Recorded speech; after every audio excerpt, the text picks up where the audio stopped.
We're back. Boop. Let's bring this back up. Hi, everyone. We're back from break. Going into part 2 of however many parts this ends up being. We are filling in bonds on our bond thing. On the bond thing. And I was going to ask Olivia what her deal is with Oldtown. What do you mean? Do you live in Oldtown? Do you live in the wilds near Oldtown? Are you from the area? I live in the wild near Oldtown, but I guess I probably grew up there. Okay.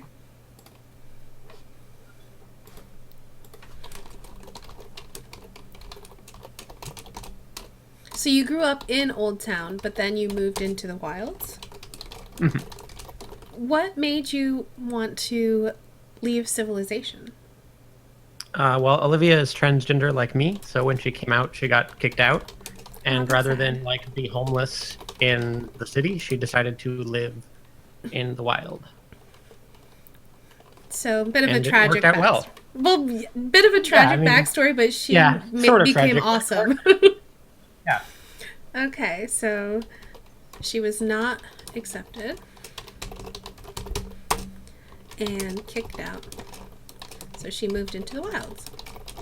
How long has she been in the wilds?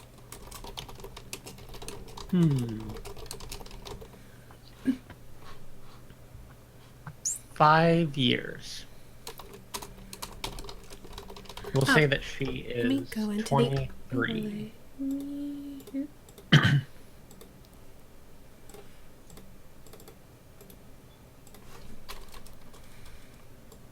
What was her last name again?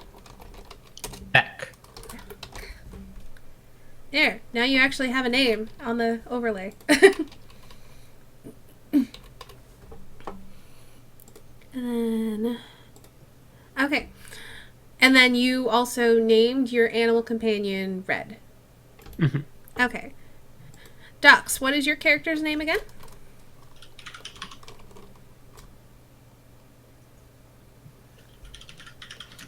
I was muted. That's okay. His name's Strelly. Australia. What brings Australia to Oldtown?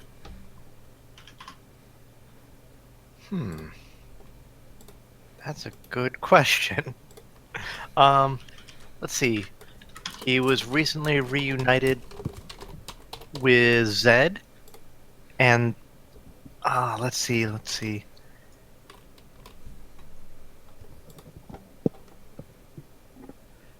Oh, I didn't think this far ahead. That's okay. I mean, if you're not sure, we can come back to it. Or if anybody else has any ideas of why Australia might be in Oldtown, this might be a good point to suggest something. Oh, wait. Okay. Bardic knowledge thing. What's going on with Oldtown? So what you know about Oldtown, and I'm not even gonna make you roll, is just you just know this, is that Oldtown is a very, very old town amid ruined towers and hidden lairs. And because of this, people who are seeking out adventure and treasure have made Oldtown this sort of hub. And so, for some reason that we will decide together, Oldtown has withstood the test of time and is under some sort of protection, perhaps, where it has not been overrun or reduced to ruins. So the reason it's called Oldtown is it's the only old town. In the area, there may be other towns, there are probably other towns, but one of the main principles of Dungeon World is to draw maps but leave blanks. So I've left everything else a blank, except for what you see. Since it's a very old town, would we be safe to say that it has quite an extensive amount of cemeteries and/or crypts? Sure. Absolutely. Strelly heard some rumors about weird things happening with these crypts, and he seeks to investigate. Okay. I will go ahead and make a note of that. Boop, boop. So, so where are you from, Australia? And if you don't know the name of it, you can just describe a place. Like, where do you envision Australia being from? A destroyed elven city. So have you been wandering then, since its destruction, or were you living in there while it was destroyed? Quick question. How old is the average elf in this game? How old do you want the average elf to be? Well, like how old can they be? Because I know different ones, different There's- games no, and settings. it's- You can decide, I think she's saying. Yeah, it's up to Right? you. Okay, well, let's say that the average elf lives to like 1,000 years, and Okay. he's about 600 years old. Zed, since you are also an elf, does that sound good to you? Or you could be a different kind of elf. Do you want to be the same kind of elf or a different kind of elf? Same kind of elf. That sounds about right. Okay, so elves live for up to 1,000 years, so average age was what? You What, say like- 500? Like I would say Australia's 600 years old, Okay. and the city that he used to live in, we'll say that was destroyed about 300 years ago. From a destroyed elven city that was destroyed 300 years ago. And since its destruction, has he been wandering, or how does Yes. that work? Okay, so Australia has been wandering. And so I assume you've been wandering for over 300 years then. Yep. So for 300 plus years, and then Australia came to Oldtown because he heard of rumors of goings on in the crypts and came to investigate. Interesting. Where are you recording all of this, by the way? In my secret GM notes right now. Oh, Because okay. I'm probably going to be using this for stuff later. For campaign ideas. But I can open it up to you guys later. Or if you want it now, I can do that now. Zed. Where are you from? I believe that it would be a good idea to be from the same place as Australia. Okay. And perhaps I wasn't wandering for quite so long. This place that we are currently at, Oldtown, has all kinds of abandoned towers all over the place. Yes. Most likely, my character would have taken one of the towers for himself. Oh, so how long ago did you claim an abandoned tower near Oldtown? Probably about. Well, see, I kind of want it to be recent, but Doc's put the destruction of the other town at like 300 years away. Well, you could have been living elsewhere. Perhaps you were living in another city far away studying magics. Yeah, that would work. And then about, I would say maybe 75 years ago or so, I started setting up at one of the other Okay. towers. So, after the destruction of the city, Like if he wanted it to be more recent, we could have like. I kind of want like Australia's backstory to be like. He never really settled down because his city was destroyed by war. He might have settled down in another city that was also destroyed, and things like that. Like Poor Australia. after the cities were destroyed, maybe he just doesn't want to settle down anymore. he kind of thinks he's bad luck. okay, so how I don't know old- if you want to have some major elves versus something else war going on or whatever. I don't mind. Is Buhamut an elf, or Zed an elf also? Yes. Okay, so I'm the only non-elf. I was almost an elf. My character, obviously, if he had lived in the city the same as Doc's, is well over 300 years old. I'd say he's probably around 500 now, right? So 300. He's getting up there in age. He's definitely seen a lot of the world. And Which doesn't quite make sense for a level 1 character, but so be it. I mean, the levels only go up to level 10 anyway. He's gonna The make fact great that you're leaps an and strides. adventurer speaks to your experience already, because adventurers are rare in this world. They are Ah. rare and powerful people. And then Olivia, you said that you are 23, Yes. significantly younger than our elves. Yeah, just like more than one order of magnitude. Okay. Zed, you said that you met. Did you know Estrelli when you two were in the Elven City? Most likely, but I don't think we knew each other to any kind of like a real good friendship or intimate knowledge. Probably just in passing, like neighbors and whatnot. But Do you we're from the agree same place. Do you agree with that, Estrelli? Yep. We're from the same place, so we're able to like share a common bond, and we get along pretty well, despite not having any kind of formal background together. So then why was Estrelli present when you cast your ritual transportation, which he screwed up? Oh, that was after we already started adventuring together.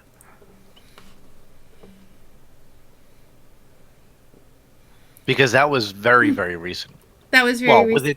So then it how would did... have to be, otherwise Olivia wouldn't be alive. Right, I'm just saying, then how did you two meet up? Like, after...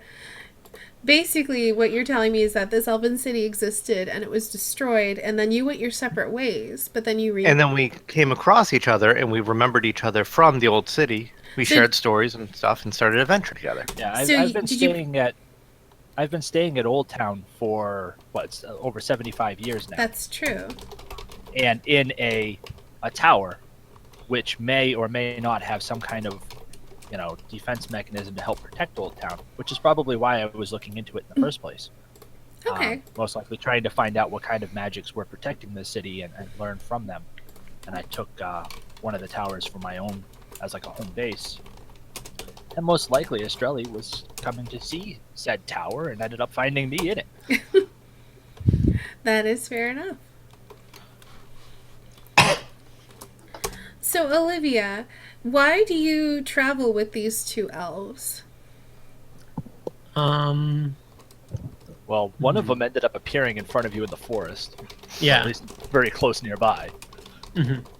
Giant. So I guess I would have escorted them back, or him back, to his tower. I don't know, probably was just getting a bit lonely and bored with living in the wild by myself. And So you've just kind of latched onto these people? Yeah, I just sort of stayed there, after I took them back, and was like, I'm staying here now. That's cool. Zed has a pretty rockin' tower, let me just say. Yeah, He's fixed it up a bit. There's a little bit of enchantment going on. It's a pretty nice place. Good view of the city, or the ruins of the city. And not to mention the Part of whole the city. fact that Olivia was kicked out of society for something that Zed just doesn't care about at all. Yeah, maybe being transgender is more accepted among elves, and that's why she hangs out with elves. He doesn't even care. It's not even an issue. You know what I mean? All right, so she he found hangs out acceptance with the elves. Yeah, he hangs out with mystical beasts. I mean, a transgender human's nothing amazing to him. And... He probably finds it a little bit strange that they would be willing to kick somebody out for something like that. Okay. Estrelli, you have been researching the dead and undead and trying to uncover these stories. And you have heard a rumor of an abandoned tower to the east where the dead walk. Okay. You have also heard that within this tower there is great treasure to be found if there are willing and hardy adventurers who are able to take it. Hmm. AKA, this is our tutorial right- dungeon. Now, right now, Zed's tower, like you mentioned, was quite damaged. It may take quite a little bit of money in order for him to help fix it up. And Olivia's human, and they tend to be quite greedy. So I would try to mention, I would try to play up the treasure aspect of this abandoned tower, in hopes to coax them into aiding me in discovering its mysteries. I mean, Olivia does not need much coaxing. She's never seen the dead block before, and that sounds pretty interesting. And as far as Zed goes, he was already here to investigate all the different towers and find out what their magical properties were, and if it was in any way, able to help him gain more magical knowledge. So he's on board just because he was going to do it eventually anyway. But he's an elf, so he has all kinds of time. He wasn't in any hurry. Sure.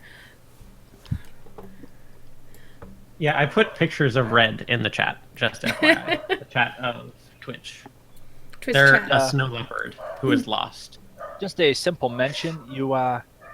You happen to say that the tower was to the east of Oldtown, but on the map it shows you found the tower to the west. Okay. The map is upside down. It could be, but yeah, I meant to the west. Thank you for that clarification. Yeah. I get my right and my left mixed up. That's a thing that I do. I do that too. I'm really bad about that, actually. Yeah, I'm really bad with it too. I don't know if that's something you should be bonding over. Well, so, I thought I was alone all this time. Unable to tell left from right. So if you all are deciding to head to this tower, I'm going to need you to undertake a perilous journey, which is a special move. And you can see it under handouts, special moves.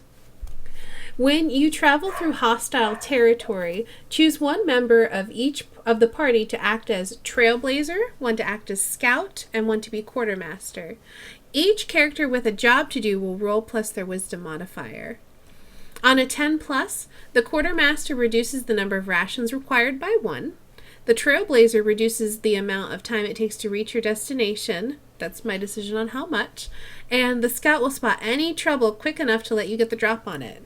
On a 7 to 9, you perform your job as expected, and on a 6 minus, something else will happen. So, go ahead and decide. Oh, good, my wisdom's not terrible. Go ahead and decide. Sorry, I made that my dump stat.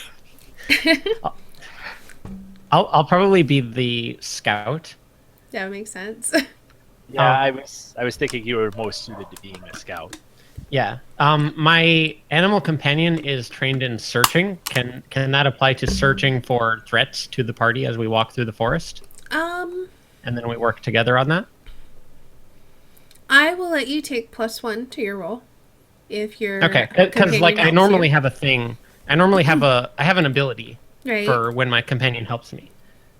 So normally I would get their cunning, I think. Okay, but it's not really it's not really a discern realities roll, but I'll let you go ahead and add their I see what you're saying. Yeah.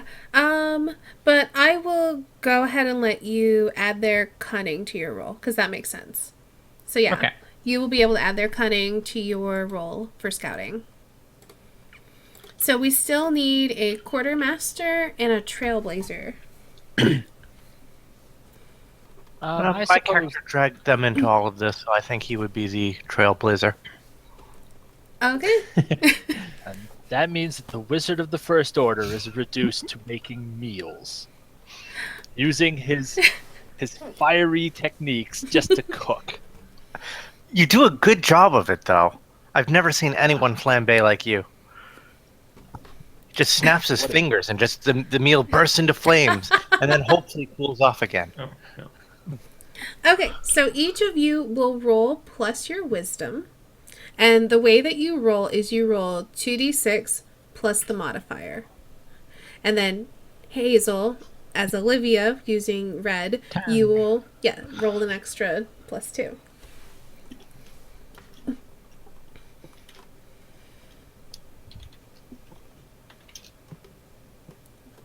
Nice. Nice, we're doing good so far.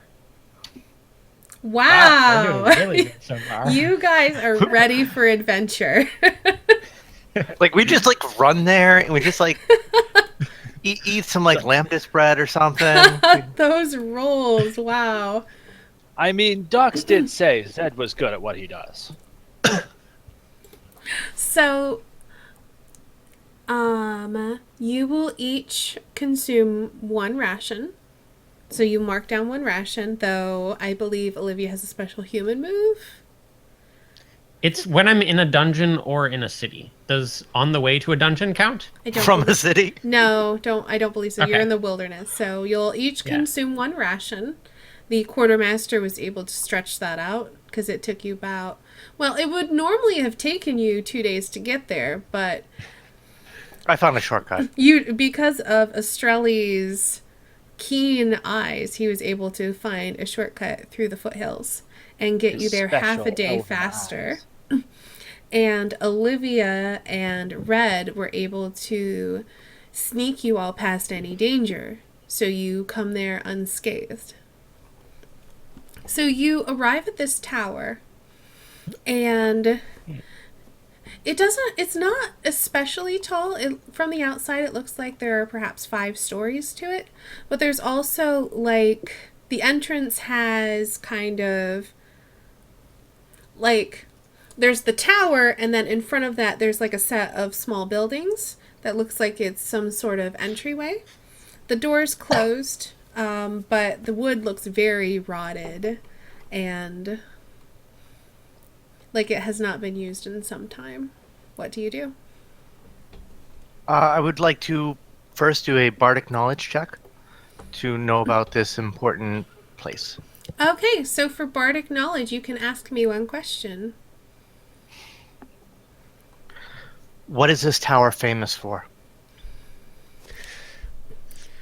You know that this tower used to be the home of a great wizard who has long passed, and that this wizard had a cabal of other wizards, but they're all gone as well. And all that is left that you know of are his twisted creations. What song or story did you hear about that?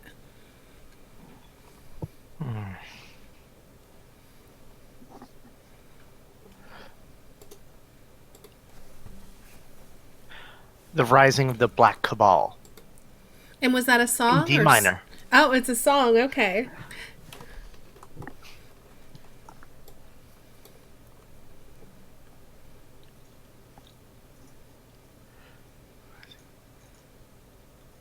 So, are you going to sing it, or? Oh, yeah. That's not necessarily required. But, okay, so you're all standing in front of this large wooden door that looks a bit dilapidated. Well, at first I would probably explain to the members of the party about at least my knowledge of about the Black Cabal and how they summon their undead horde. Okay. And how I think they're not here anymore. Perhaps. That's reassuring, I guess. Yep. Now we only have to deal with the undead horde. Well, to shed some light on the undead, could I do a spout lore check? Absolutely. Go ahead and either click on the spout lore button in your character sheet or roll plus your intelligence. All right, and so just click on... Also, do you... Well, I guess go. you don't. I was going to ask if you wanted to use one of your books. Okay. So, under spout lore... So, This is if you go Zed. under... He doesn't need his books. Yeah. Under the basic moves, if you scroll down to spout lore... Okay, I will tell you something interesting and useful about the subject relevant to your situation. Okay, and you got an 11, so I will tell you something useful and relevant and interesting. Okay. About So- the undeads in this tower, or potential undeads. You know that when undead are left undisturbed, they, rather than roam, they sleep. How do you know this?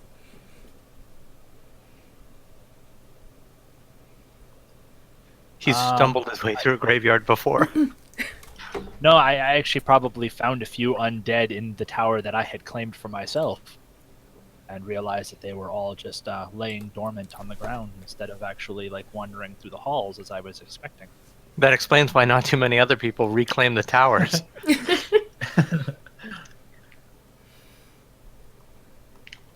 Now, just as an aside, where on my character sheet do I record what spells actually are in my spellbook? I don't have a place for that yet, so if you want to put that in your gear, loot, and notes for now, that would probably be the best place. And then next session, apparently there are actually Dungeon World character sheets, so I'll try to get us set up with those. Okay, so as long as I don't need any spells during this part of the campaign, we'll be all right, but I think that would be a little bit ridiculous. I mean, you'll probably need them, so like I said, just record them under your gear, like loots, and notes. We're going into a place full of undead. You might need spells. It could potentially come to the needing of spells. Oh, that reminds me. Did you decide on what spells are in your spellbook? Yes, I had.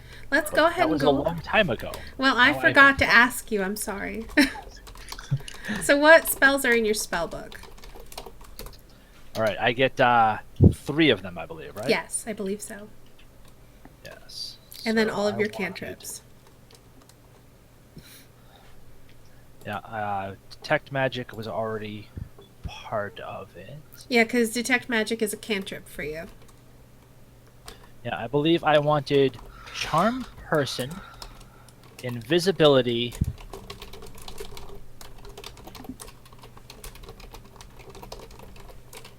Okay. and... Oh, I didn't even see Alarm. Hold on, let me read this real quick. What was that, Tops? Oh, no, nothing. I was... Yeah, let's go with Magic Missile. Magic Missile. I mean, that's a staple for a reason. I can't imagine going without it. I was like, do I go full utility? No. I have to ask. I keep on seeing on the Bard character creation page, arcane art. When you weave a performance into a basic spell, yes, choose an ally in effect. Can I cast spells? Your arcane art is like casting a spell, but you don't get spells like a wizard does. Your arcane art is like a spell where you get to choose one of those 4 effects, and they're like spells. Okay, so those are my spells. Basically, okay. Yes.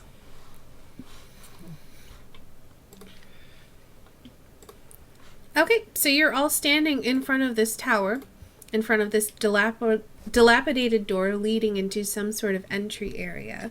At least that's what you can surmise from looking at the outside. It's cold and dank. There's a mist rolling along the foothills, and you can see moss covering the stones of the tower. What do you do? Well, Olivia doesn't kick the door in like she was going to do before she heard about that sleeping undead thing.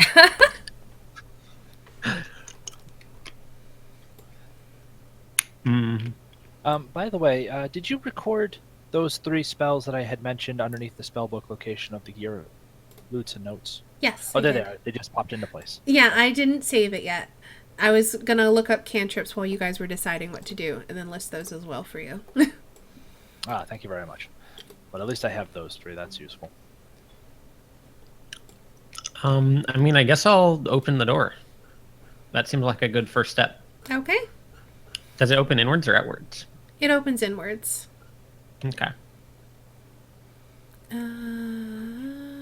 Okay, 3 cantrips. I'm just going to record these real quick. Light, Unseen Servant, and Prestidigitation. And then you also have Detect Magic. Yep, those look like the only 3, I believe.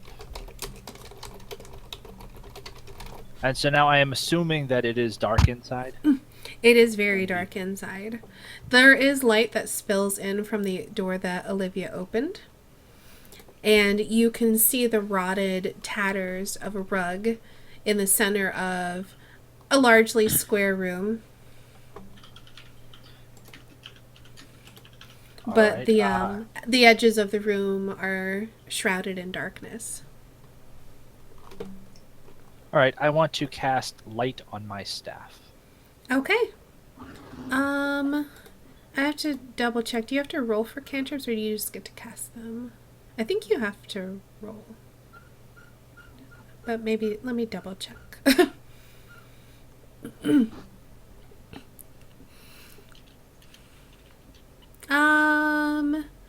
Yeah, it looks like you have to roll to cast it, but you always have it prepared.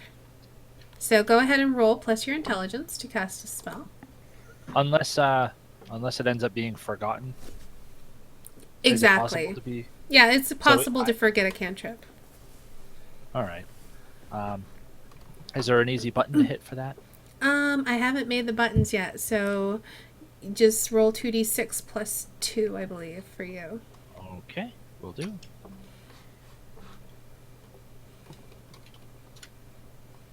Okay, so a 9 means that the spell is cast, but you choose one.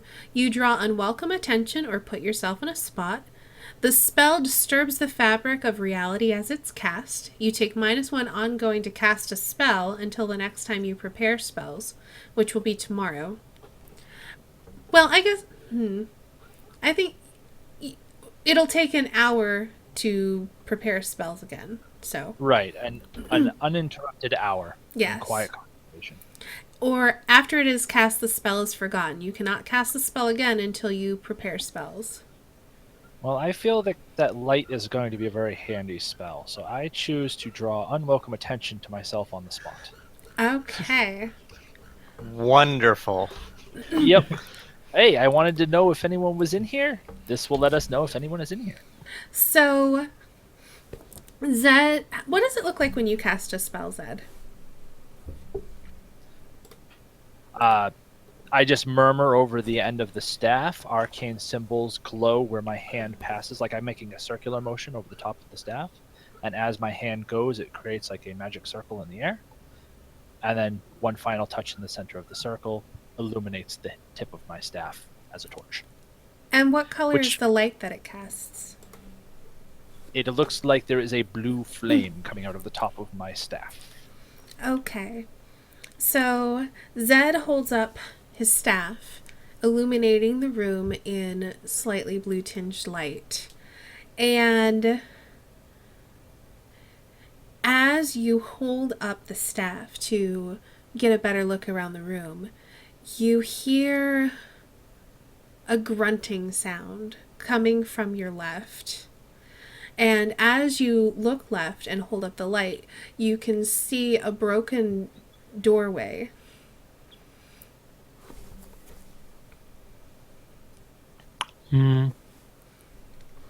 If nothing immediately is coming out of the doorway, I'm gonna at least... Well, I probably would already have my bow in my hands. I walk forward quickly and I try to close the Arrow door. on the string. It's broken. You are not able to close it. Shoot. Yeah.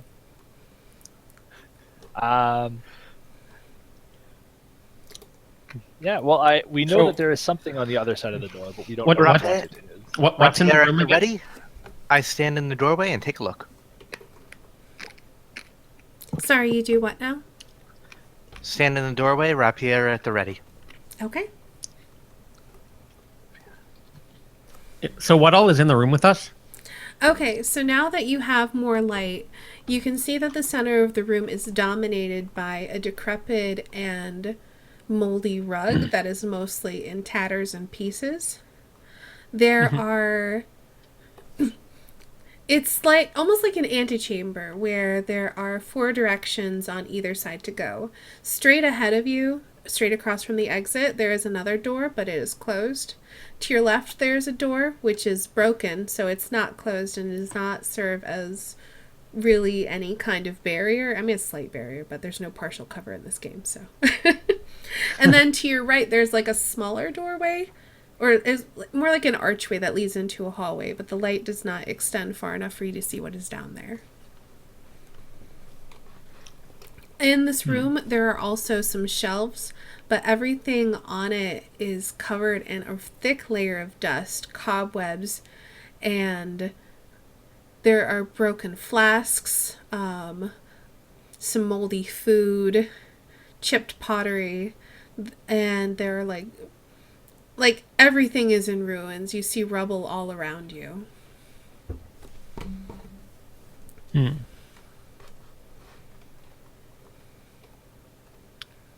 So we haven't heard anything from the source of that grunt. Like there is no additional grunting or shuffling sounds. It is still grunting and shuffling. Oh, Like I went to the doorway, those but sounds are continuing. I'm sorry, you're talking over each other. I can't. Can you say that again, Estrelli? Like I went into the doorway, but then you asked about like what was going on in the room we were in, so I figured we would allow time to freeze for a minute while she described what was in the room. Right. But like right now, my character's just like reaching the doorway, so we may be about to find out what was causing the grunting. What do I see? So are you looking in the broken doorway? Yes, I am standing in the broken doorway, rapier at the ready, wondering what's about to jump out and destroy my face. Well, as you try to look in, you can only really see darkness because the light does not extend that far. Zed would have to approach as well to give you light, but I also need you to defy danger with your dexterity, please. As a creature of flesh and stitches lunges at you. Now I remember dexterity. That was the dump stat. What do I need to? What do I need to roll? Dexterity a dump stat. Roll 2d6 plus or minus your dexterity modifier.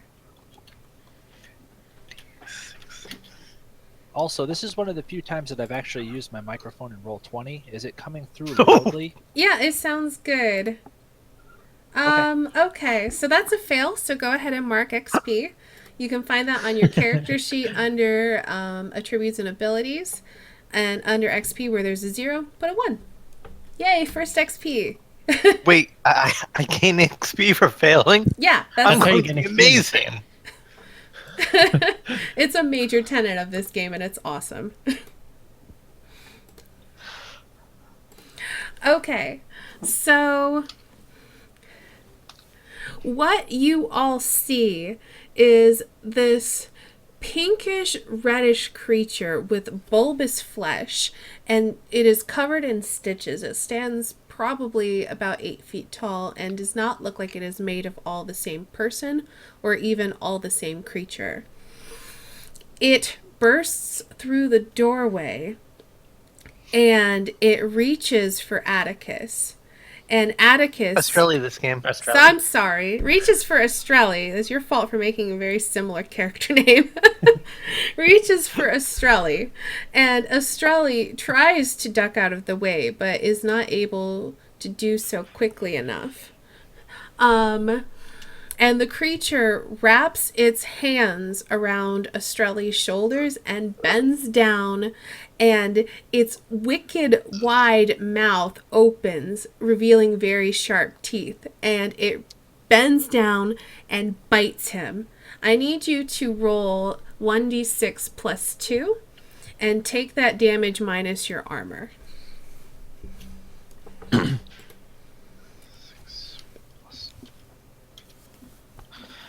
Okay, so that was a 5, and my armor is question mark. Wait, Okay. didn't you say 1d6? 1d6. 2d6? 1d6 plus 2. Please don't try to kill me that quickly. Oh, I see. Let me look under your gear. I was still looking at the other roll. You have 1 armor, so you may reduce that by 1. Woot! I take 4 damage. Let me go ahead. What do you do? What do you all do? I'd like to shoot it with arrows. Zed, Is what there would a you type like of to an Impossible. Is there some sort of an initiative system? No, I'm gonna go around and ask what you all want to do, and then I'll determine what you guys roll based on that. So Olivia wants to shoot the flesh creature. Zed, what do you want to do? All right, so I just watched Estrelli get eaten. Is he still in the creature's grasp? He is still Or grasped. in the creature's mouth. His shoulders are still grasped by the creature. The creature has just tried to take a bite out of him. He was able to get partially out of the way, but the teeth have left scratches, deep gouges on his face. So if he's grasping Estrelli, would that make him defenseless against my arrows, which I could use to cause him to drop Estrelli? I'm not sure because I'm new to this system.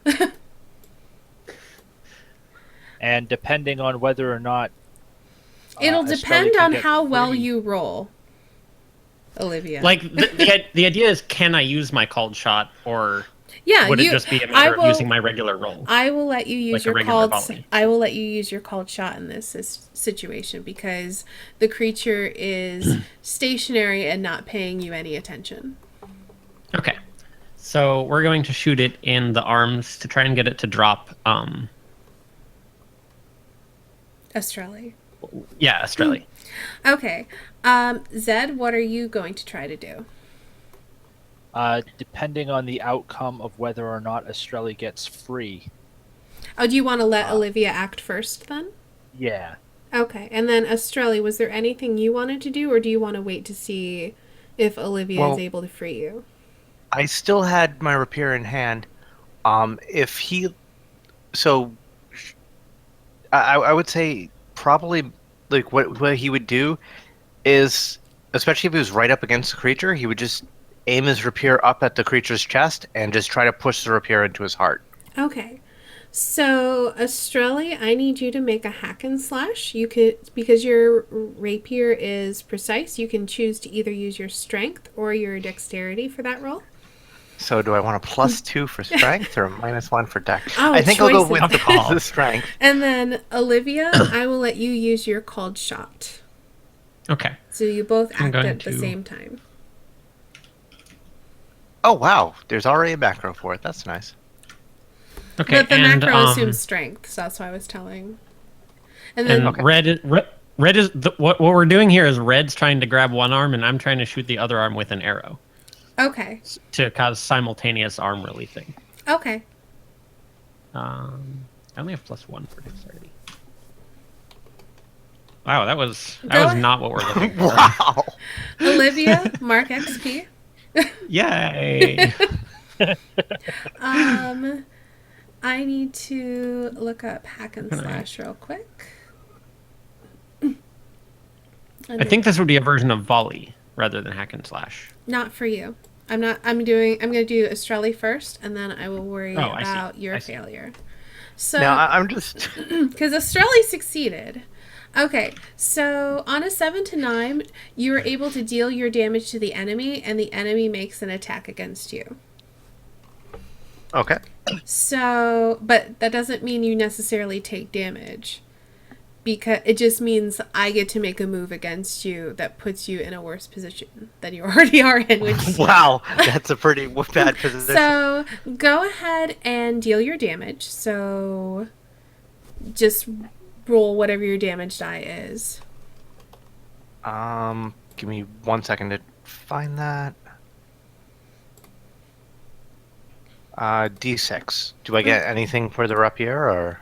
I believe you just get 1d6 for the rapier. Okay.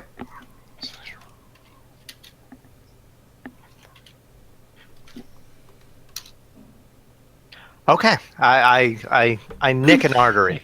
Okay. In my artery, so I mean as nothing. you are struggling in this creature's grasp, and this will also count towards your fail, Olivia, as well. Mm-hmm. As Estrelli is struggling in this creature's grasp, he's able to scratch it with his rapier, but he also gets dragged into the darkness of the room. And I think, mean, like, this is no ordinary scratch. Like, that skin was cut. Okay, Like, you I just mean, like, it's a scratch. It's not like a little. I mean, if you really press your luck, you might even call it a gash. Okay, you gash. I really scratched it. You gash the creature, but you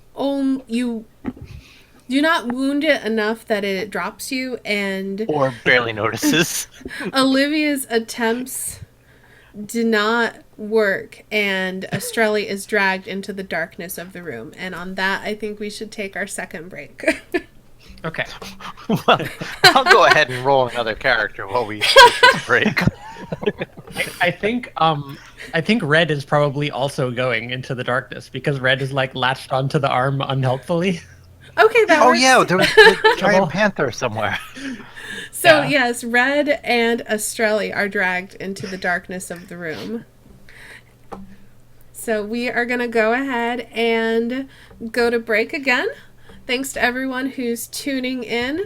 We'll be back in about 5 minutes. People are going to eat stuff and drink things and come back and try to save Estrella from being eaten by a flesh monster.